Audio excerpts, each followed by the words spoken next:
starting today, the day of recording, Tuesday, May 26th, all the way through June, Call of Duty World War II will be completely free on PS4 when you own a PS Plus subscription. So I hopped back on after not playing it for a long time, played a few games, and now I can tell you exactly what this game is like in 2020. Before we get going though, please don't forget to hit that like button if you enjoy, it really does help out. Now first off, I think it's very interesting that Call of Duty is starting to move in a direction of free content after all the microtransaction fiascos we've had. We're seeing it with Warzone, which is completely free, Modern Warfare doesn't have traditional DLC anymore, maps and guns added post-launch are all free for everybody, and now World War II will be free to download for about a month. And all of that is just fantastic. I mean, how could anyone complain about stuff being free, right? As far as World War II goes, the game came out in 2017, so it's gonna be 3 years old in November.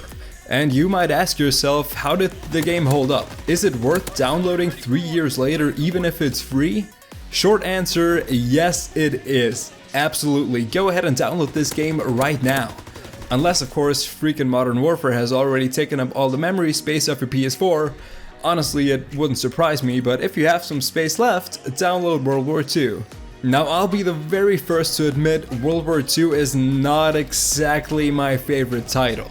Starting from launch, the game had quite a few issues, like the HQ, which is this main central hub that you can walk around and not properly working for months, plus just general game design decisions that I, as well as a lot of other people, simply didn't agree with.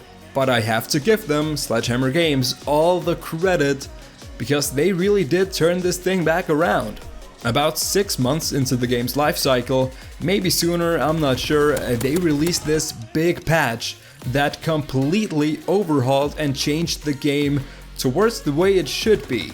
I'm not gonna go into too much detail, but essentially what they did, they freed up the way Creator Class works as well as the overall feel of the game, making it a lot less restrictive. Was it too late? Yeah, possibly.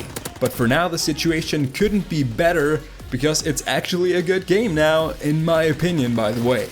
So it doesn't really matter if you've never played the game or you haven't in a long time. The fact of the matter is we have a good and free game at our hands that we can all jump into, creating a cool mix of experienced and new players.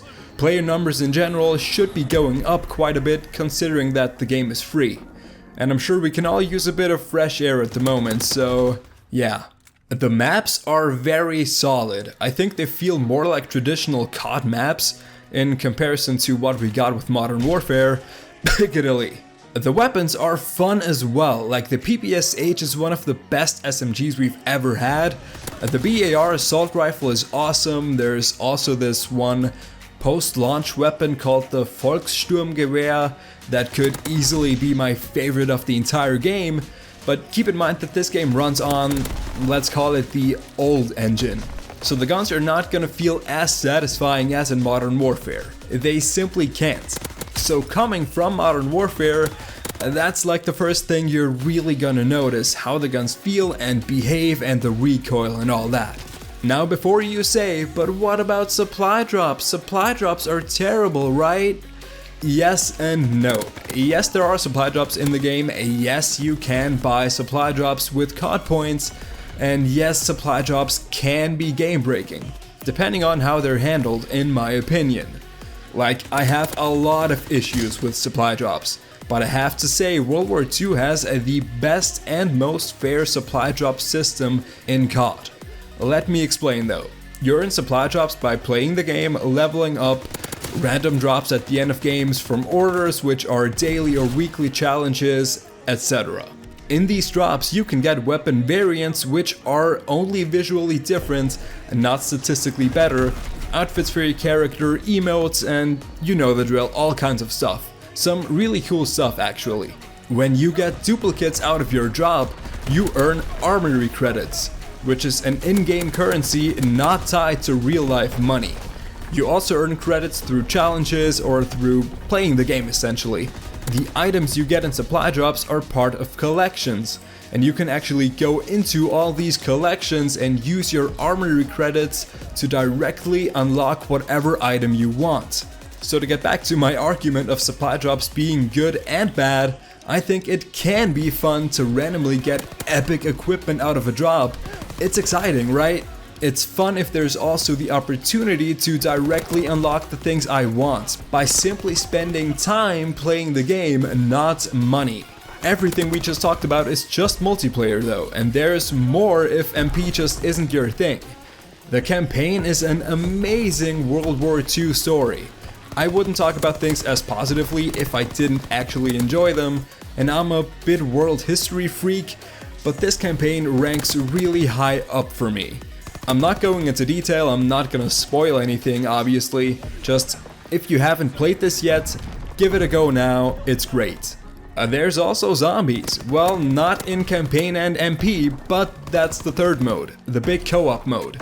It's completely separate from all Black Ops zombies, it's a lot more focused on horror and jump scares, the story is a lot more straightforward and not as Easter egg heavy as the Black Ops counterpart.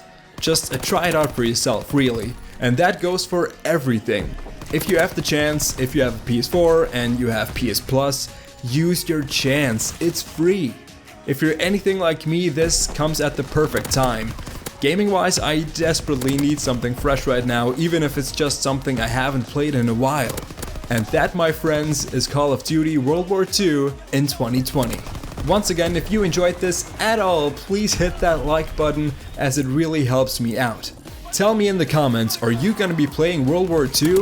And do you want me to make content on it? Let me know and subscribe to the channel right now if you haven't yet. The links to my socials are of course in the description down below. That's Level Up Mario on both Twitter and Instagram, so please go ahead and follow me over there as well. Thanks for watching and thank you so much for over 300 subs. Let's keep it going, I'm only just getting started. As always, I've been Mario, it's been a pleasure, and I will see you soon.